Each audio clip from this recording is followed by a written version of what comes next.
हरियाणा की हर अपडेट के लिए बेल आइकन दबाएं और सब्सक्राइब करें STV हरियाणा न्यूज। नमस्कार, आपके साथ मैं अनामिका अजय मिश्रा। आप देख रहे हैं फटाफट हरियाणा। विधानसभा में कल पेश होगा प्रदेश का बजट। दोपहर 12 बजे सीएम मनोहर लाल पेश करेंगे बजट। कल सदन में नहीं रहेगा प्रश्नकाल, सीएम सीधा बजट अभिभाषण रखेंगे। अविश्वास प्रस्ताव गिरने के बाद सीएम मनोहर लाल ने गुरुवार को पार्टी विधायकों के साथ फिल्म देखी। सीएम मनोहर लाल ने तमाम विधायकों के साथ फौजी कॉलिंग फिल्म देखी। चंडीगढ़ के एलांते मॉल स्थित सिनेमा हॉल में सीएम और विधायक ये फिल्म देख रहे थे। आपको बता दें कि फौजी कॉलिंग के निर्माताओं की ओर से हरियाणा के सीएम और विधायकों के लिए फिल्म का स्पेशल प्रीमियर शो रखा गया था। हाल ही में फिल्म की पूरी स्टार कास्ट ने चंडीगढ़ में सीएम से मुलाकात भी की। गृह मंत्री अनिल विज ने अकाली नेताओं द्वारा मुख्यमंत्री मनोहर लाल के खिलाफ काले झंडे दिखाने और प्रदर्शन करने पर कड़ी प्रतिक्रिया दी है। कहा कि अकाली दल के कार्यकर्ताओं और नेताओं ने विधानसभा परिसर में सीएम मनोहर लाल के खिलाफ प्रदर्शन किया, संज्ञान लेना चाहिए।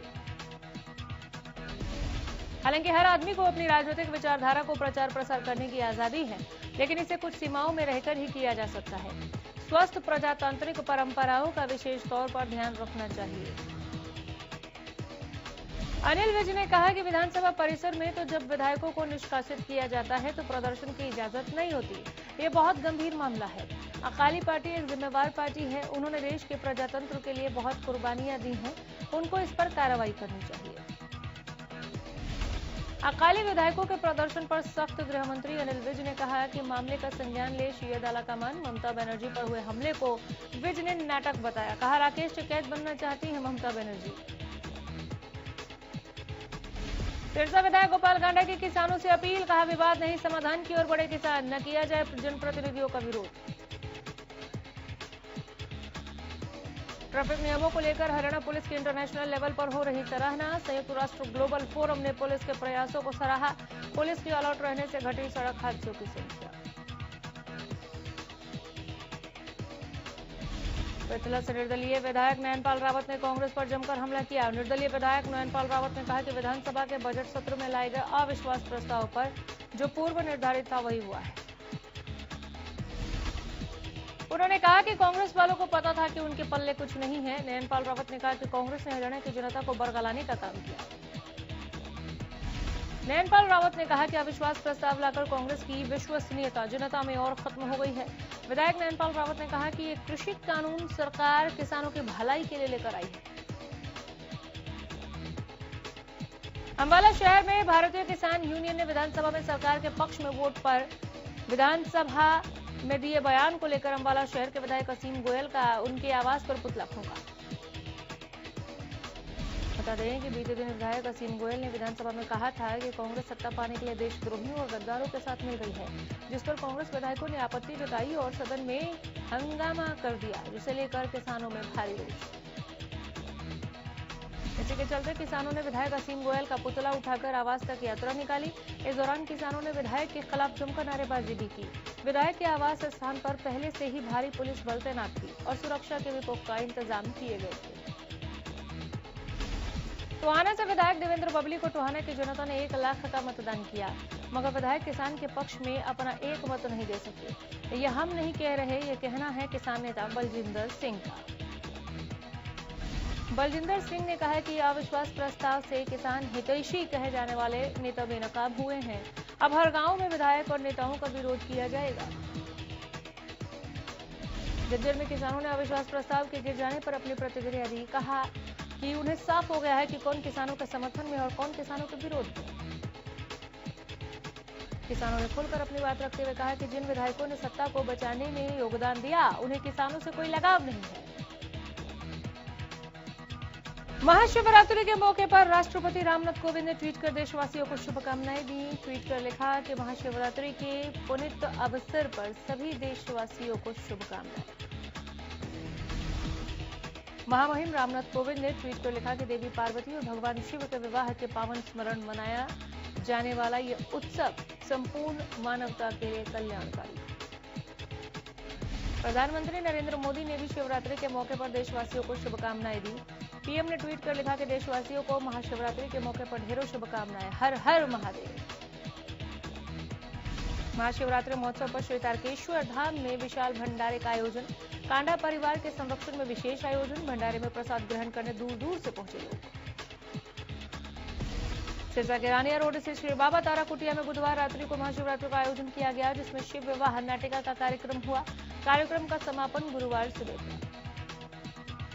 कार्यक्रम की शुरुआत एचएलपी सुप्रीमो और सिरसा विधायक गोपाल कांडा ने दीप प्रज्वलित करके की।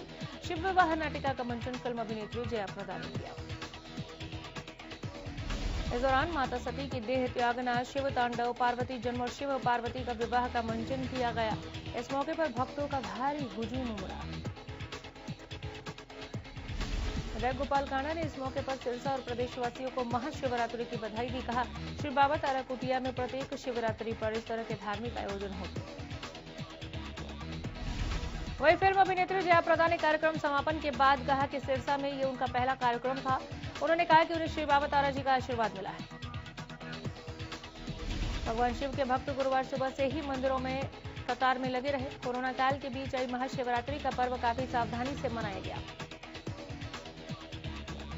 पानीपत के असंत रोड पर मौजूद शिवपुरी मंदिर में भक्तों की लंबी कतार देखने को मिली। भक्त सुबह से ही महादेव की पूजा अर्चना के लिए मंदिर पहुंचे। यमुनानगर में भी भक्तों ने भगवान शिव का जलाभिषेक किया। शिवरात्रि के मौके पर मंदिरों को खास तौर पर सजाया गया। धार्मिक मान्यताओं के अनुसार शिवरात्रि के दिन व्रत पूजन करने से सभी कष्ट दूर हो जाते हैं और सभी मनोकामनाएं पूर्ण होती हैं। शिवरात्रि के दिन रात में पूजा करना सबसे फलदायी माना गया है। रेवाड़ी में महाशिवरात्रि के मौके पर मंदिरों में भीड़ देखी गई। रेवाड़ी के प्राचीन भूतेश्वर मंदिर में भक्त गुरुवार सुबह से ही भगवान शिव के दर्शन और पूजा अर्चना के लिए मंदिर पहुंचे। गुरुग्राम में भी शिवरात्रि के मौके पर मंदिरों में भक्तों की भारी भीड़ देखने को मिली। सुबह से ही मंदिरों में श्रद्धालुओं का तांता लगा रहा। श्रद्धालुओं ने भगवान शिव की पूजा करने के लिए मंदिर में पहुंचकर शिवलिंग पर दूध और गंगा जल चढ़ाकर भगवान शिव की पूजा आराधना की। गोहाना में भी महाशिवरात्रि बड़े ही धूमधाम से मनाई गई। सुबह से ही शिव भक्त बड़ी संख्या में मंदिरों में जाकर पूजा अर्चना कर रहे हैं और शिवलिंग पर जल चढ़ा रहे हैं। कैथल के 11 रुद्री प्राचीन मंदिर में भक्तों ने महादेव के दर्शन किए। इस मंदिर में भगवान शिव के 11 शिवलिंग एक ही स्थान पर स्थापित है, इसलिए इसे 11 रुद्री शिव मंदिर कहा जाता है। होडल में महाशिवरात्रि के मौके पर मंदिरों में भक्तों की भारी भीड़ देखने को मिली। इस दौरान भक्तों ने धूमधाम के साथ शिवलिंग पर जलाभिषेक किया। मान्यता है कि इस दिन शिवलिंग पर जल, दूध, बेलपत्र और बेर और भांग चढ़ाने से भक्तों की सभी मनोकामनाएं पूर्ण होती हैं और उसे महादेव की विशेष अनुकंपा मिलती है। महाशिवरात्रि के मौके पर फरीदाबाद के मंदिर में भक्तों की भारी भीड़ दिखी। इस दौरान भक्तों ने शिवलिंग पर जलाभिषेक कर भगवान शिव की पूजा अर्चना की। किसान नेता गुरनाम सिंह चढ़ूनी ने सरकार के खिलाफ बीते दिन कांग्रेस की ओर से लाए गए अविश्वास प्रस्ताव पर बयान दिया। कहा, हमने विधायकों से अपील की थी कि हम एक बार आपका वोट मांग रहे थे, लेकिन विधायकों ने किसानों की नहीं सुनी। चढ़ूनी ने कहा कि देश की जनता को बचाने के लिए केवल हमने एक बार विधायकों से वोट अपील की, लेकिन वो भी इन्होंने जनता को वोट नहीं दिया, तो वो भी इन्होंने पूंजीवाद को वोट दिया। किसान नेता गुरनाम सिंह चढ़ूनी ने किसानों से कहा कि जो लोग तुम्हारे नहीं हैं, आपको भी उनका नहीं बनना। किसान नेता गुरनाम ने कहा कि जिन लोगों ने आपके कहने पर वोट नहीं दिया, आपको भी उन्हें वोट नहीं देना। लोहारू के गिगनाऊ गांव में ग्रामीण दूध, सब्जी, आटा और दाल के साथ साथ घरेलू सामान लेकर टीकरी बॉर्डर के लिए रवाना हुए। इस दौरान महाराज सदानंद सरस्वती ने किसानों को किसान एकता का झंडा दिखाकर रवाना किया। स्वामी सदानंद ने कहा कि दिल्ली बॉर्डरों पर दिए जा रहे धरनों में देश में अराजकता का माहौल बन गया है। किसानों की मांगों को सरकार को हर हाल में मानना होगा।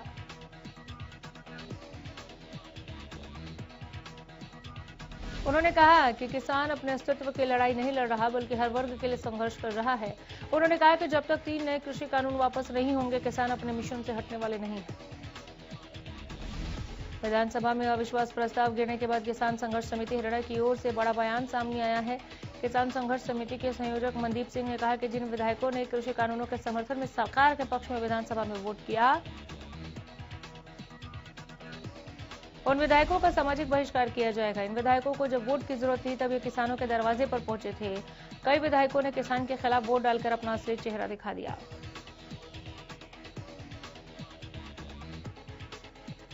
ये विधायक सरकार के साथ है, कॉर्पोरेट के साथ है और किसानों के विरोध में है। मनदीप सिंह ने कहा कि आने वाले दिनों में जेजेपी और बीजेपी के विधायकों और नेताओं को गांव में नहीं घुसने दिया जाएगा। कृषि कानून के विरोध में किसान 106 दिनों से दिल्ली पर बॉर्डर पर डटे हैं। किसान कह रहे हैं कि जब तक 3 कानून वापसी नहीं, घर वापसी नहीं, आंदोलन चलता रहेगा। देश में कोरोना संक्रमण एक बार फिर से तेजी से पैर पसार रहा है। करीब 2.5 महीने बाद गुरुवार को 22,000 से ज्यादा कोरोना मामले दर्ज किए गए। साथ ही लगातार 8वें दिन 15,000 से ज्यादा केस सामने आए। स्वास्थ्य मंत्रालय की ताजा रिपोर्ट के अनुसार पिछले 24 घंटों में 22,854 नए कोरोना केस आए और 126 लोगों की मौत हुई। हालांकि 18,100 लोग कोरोना से ठीक भी हुए। इससे पहले 25 दिसंबर को 22,273 केस दर्ज किए गए थे। ताजा आंकड़ों के मुताबिक अब देश में कोरोना के कुल मामले बढ़कर 1,12,85,561 हो गए। कुल 1,58,189 लोगों की जान जा चुकी है। 1,09,38,146 लोग कोरोना को मात देकर ठीक भी हुए। देश में एक्टिव केसों की संख्या बढ़कर 1,89,226 हो गई। वहीं 16 जनवरी से शुरू हुए वैक्सीनेशन अभियान के तहत 10 मार्च तक देश भर में 2,56,85,000 स्वास्थ्य कर्मियों, बुजुर्गों और कोरोना योद्धाओं को कोविड का टीका लगाया जा चुका है। प्रदेश में एक बार फिर कोरोना के आंकड़ों में बढ़ोतरी दर्ज की जा रही है। बीते 24 घंटे में 359 नए मरीजों की पुष्टि हुई। गुरुग्राम में कोरोना के 80 नए मामले सामने आए। करनाल में 83 नए केस, पंचकुला में 55 नए मामले सामने आए। अंबाला में 31 नए केस दिखे हैं। फरीदाबाद में 20, यमुनानगर में 18 नए मामले सामने आए। अब तक हरियाणा में 3,064 मरीजों की मौत हुई। इसी के साथ हरियाणा में कुल 2,73,446 केस अभी तक उभरे हैं। भिवानी में कोरोना टेस्ट के लिए पहुंचे युवकों को अवकाश होने के चलते काफी परेशानियों का सामना करना पड़ा। अलग से इंतजाम न होने के चलते उन्हें इमरजेंसी लाइन में खड़ा होना पड़ा, जिससे इमरजेंसी में आए मरीजों को परेशानियां झेलनी पड़ी। गौरतलब है कि सेना भर्ती में परीक्षा से पहले कोरोना टेस्ट का सर्टिफिकेट अनिवार्य कर दिया गया, जिसके चलते आवेदक सामान्य अस्पताल में कोरोना टेस्ट कराने पहुंचे थे, लेकिन राजकीय अवकाश होने के चलते उम्मीदवारों को परेशानी का सामना करना पड़ा। गुरुग्राम में कुपोषण, एनीमिया बीमारी की समस्याओं से जूझ रहे बच्चों और महिलाओं के लिए स्वास्थ्य विभाग की तरफ से गुरुग्राम जोन हॉल में अभियान की शुरुआत की गई, जहां 200 से ऊपर महिलाओं ने बढ़ चढ़कर हिस्सा लिया। दरअसल कलेक्टर यश गर्ग और वुमेन चाइल्ड डेवलपमेंट सुनैना ने अभियान की शुरुआत की है। बता दें कि गुरुग्राम रूरल ब्लॉक में यह सर्वे पहले करके इसे मॉडल ब्लॉक बनाया जाएगा। गुरुग्राम के डीएलएफ फेज 3 में अतिक्रमण और अवैध निर्माण पर डीटीपी विभाग अब पूरी तरह से सख्त नजर आ रहा है। डीटीपी विभाग के अधिकारी आरएस बाठ ने डीएलएफ फेज 3 के निवासियों के साथ बैठक की, जिसमें उन्होंने लोगों को साफ शब्दों में कहा कि अगले 1 महीने में इलाके को अगर अवैध निर्माण और अतिक्रमण मुक्त नहीं किया गया तो विभाग बुलडोजर चलाकर अवैध निर्माण को तोड़ देगा। वही लोगों ने भी अपनी समस्याएं अधिकारी के सामने रखी। दरअसल डीटीपी विभाग ने अभियान चलाकर डीएलएफ फेज 3 के यू ब्लॉक में 150 दुकानों को सील कर दिया था, जिसके बाद लगातार लोगों में भय तो बना, लेकिन उसके बावजूद अवैध निर्माण और अतिक्रमण धड़ल्ले से चलता रहा। भिवानी जिला प्रशासन द्वारा शुरू की गई हलवास गेट स्थित नदीशाला में पिछले 2 दिनों से पशुओं के लिए चारा नहीं है। गौवंश के दयनीय स्थिति को देखकर गौ रक्षा दल और बजरंग दल सदस्यों ने लघु सचिवालय परिसर के बाहर विरोध प्रदर्शन किया और प्रशासन के खिलाफ नारेबाजी की, जिसके बाद गौ सेवकों ने उपायुक्त को भी मांग पत्र सौंपा। गौ सेवकों ने मांग पत्र में अनदेखी का आरोप लगाया। वहीं भूखे मर रहे गौवंश के लिए जल्द से जल्द चारे की व्यवस्था किए जाने की भी मांग की है। पानीपत के हल्का इसराना में तहसील कार्यालय में कई सालों से बैठे मेट्रो के पास प्रशासन की ओर से कोई परमिशन नहीं है। बिना परमिशन बैठे कई सालों से सरकार और प्रशासन को चूना लगा रहे हैं। आरटीआई कार्यकर्ता दिनेश कुमार ने इस मामले में जांच के लिए जिला उपायुक्त को पत्र लिखा। बहादुरगढ़ के मेहंदीपुर डाबोद गांव में छोटी नहर टूटने से करीब 20 एकड़ में खड़ी फसल डूब गई। बताया जा रहा है कि नहर में दरार आने के बाद पानी आसपास के खेतों में भर गया। देखते ही देखते पानी का बहाव तेज हुआ और करीब 20 एकड़ खेत में खड़ी गेहूं की फसल पानी पानी हो गई। लोग कह रहे हैं कि हादसा प्रशासन की लापरवाही से हुआ। हालांकि विभाग की ओर से नहर में आई दरार को ठीक करने का काम शुरू किया गया है। इसके लिए जेसीबी की मदद से मिट्टी के कट्टों को पानी में उतारा जा रहा है ताकि पानी के बहाव को रोका जा सके।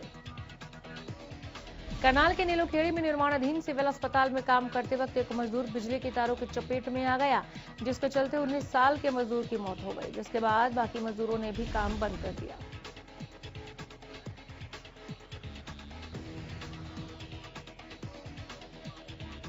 वही उनका कहना है कि जब ठेकेदार के खिलाफ कोई कार्रवाई नहीं होती तो परिवार को कोई मुआवजा नहीं मिलता, तब तक वो काम बंद रखेंगे। दरअसल परिवार वालों ने ठेकेदार पर भी लापरवाही का आरोप लगाया। पुलिस को मामले में शिकायत दे दी गई है। होडल में बदमाशों ने नेशनल हाईवे नंबर 19 पर पेट्रोल पंप के मैनेजर से लूट की वारदात को अंजाम दिया। बताया जा रहा है कि पीड़ित मैनेजर बैंक में नकदी जमा कराने जा रहा था। इस बीच 2 बाइक सवार बदमाशों ने बाबड़ी मोड़ पर मैनेजर की बाइक को गिरा दिया और 1,94,000 रुपए नकदी और 32,800 रुपए का चेक छीनकर फरार हो गए। घटना के बाद पीड़ित ने मामले की सूचना थाना पुलिस को दी। अज्ञात बदमाशों के खिलाफ लूट का मामला दर्ज कर जांच शुरू कर दी है। पानीपत के एक मंदिर में 6 साल की मासूम से छेड़छाड़ का मामला सामने आया। बताया जा रहा है कि एक 35 साल का युवक मासूम से छेड़छाड़ करता पकड़ा गया, जिसके पहले तो लोगों ने पकड़कर पीटा और उसके बाद उसे पुलिस के हवाले कर दिया। पुलिस ने मामला दर्ज कर आगे की कार्रवाई शुरू कर दी है। प्रदेश में रेप की वारदातें थमने का नाम नहीं ले रही। ताजा मामला भवानी खेड़ा से सामने आया, जहां एक नाबालिग के साथ 7 लोगों ने गैंगरेप जैसी घिनौनी वारदात को अंजाम दिया। मामले का खुलासा तब हुआ जब नाबालिग पीड़िता गर्भवती हो गई।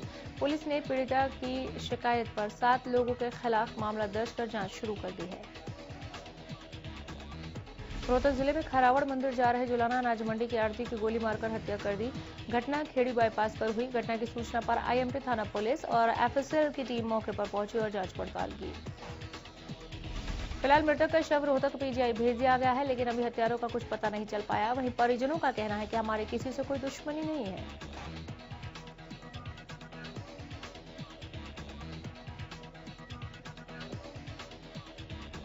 थाना प्रभारी कुलदीप सिंह का कहना है कि उन्हें यह सूचना मिली थी कि खेड़ी बाईपास पर कोई एक्सीडेंट हो गया। यहां आकर देखा तो अजय नामक शख्स को गोली मारी गई थी। आनन फानन में अजय को पीसीआर रोहतक पीजीआई पहुंचाया गया, लेकिन तब तक मौत हो चुकी थी। अभी तक ये नहीं पता चल पाया कि हत्या के कारण क्या है। फिलहाल जांच जारी है। कैथल के कस्बा पुंडरी में एक संस्कृत अध्यापक ने अपनी पत्नी की हत्या कर दी। पत्नी को मारने के बाद आरोपी पति मौके से फरार हो गया। बताया जा रहा है कि वारदात घरेलू विवाद के बाद अंजाम दी गई। किसी बात को लेकर पति पत्नी में झगड़ा हो गया था। उसके बाद अध्यापक ने पत्नी को मारा पीटा और इस दौरान उसकी मौत हो गई। पड़ोसियों ने चीखने चिल्लाने की आवाज सुनकर पुलिस को खबर किया। थाना पुंडरी के पुलिस टीम जानकारी मिलते ही मौके पर पहुंची तो मनीषा का शव मिला। पुलिस ने शव को कब्जे में लिया। फॉरेंसिक टीम ने सैंपल भी जुटाए। थाना पुंडरी प्रभारी निर्मल सिंह ने बताया कि जब पुलिस टीम मौके पर पहुंची तो महिला का शव कमरे में पड़ा था। अभी परिजनों के बयान लिए जा रहे हैं। पति फरार है, जल्द पकड़ लेंगे। यमुनानगर के गांव नाहरपुर में 70 साल के शख्स पर 10 से 15 लोगों ने लाठी डंडों से हमला कर दिया। शख्स की इलाज के दौरान मौत हो गई। सूचना पाकर मौके पर पहुंची पुलिस ने परिजनों की शिकायत पर 12 नामजद समेत 15 लोगों के खिलाफ मामला दर्ज कर आगामी कार्रवाई शुरू कर दी है। वहीं इस मामले में यमुनानगर के विधायक घनश्याम दास अरोड़ा भी पोस्टमार्टम हाउस पहुंचे और मृतक के परिजनों को सांत्वना दी।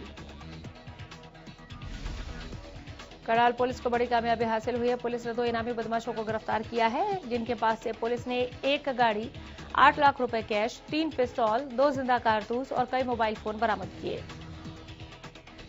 आपको बता दें कि एक आरोपी पर 2 लाख रुपए का इनाम रखा गया था, जबकि दूसरे आरोपी पर 5 लाख रुपए का इनाम था। पुलिस ने मामला दर्ज कर जांच शुरू कर दी है।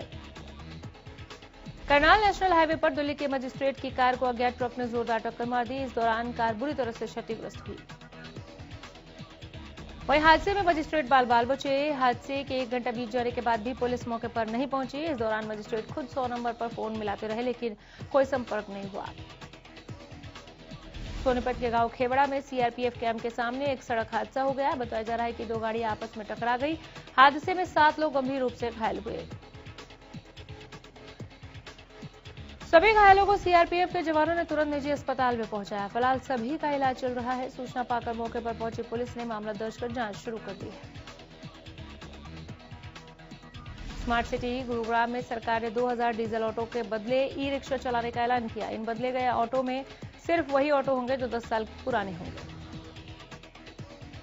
सूत्र कहते हैं कि सीएम मनोहर लाल इस महीने इन ई रिक्शा को हरी झंडी दिखाएंगे। सरकार के इस ऐलान के बाद डीजल ऑटो चालकों में भारी रोष है। डीजल ऑटो चालक का कहना है कि ई रिक्शा की बैटरी जल्दी खत्म हो जाती है और वो 1 या 2 किलोमीटर से ज्यादा नहीं चल पाते। डीजल ऑटो चालक सरकार के फैसले से नाखुश है।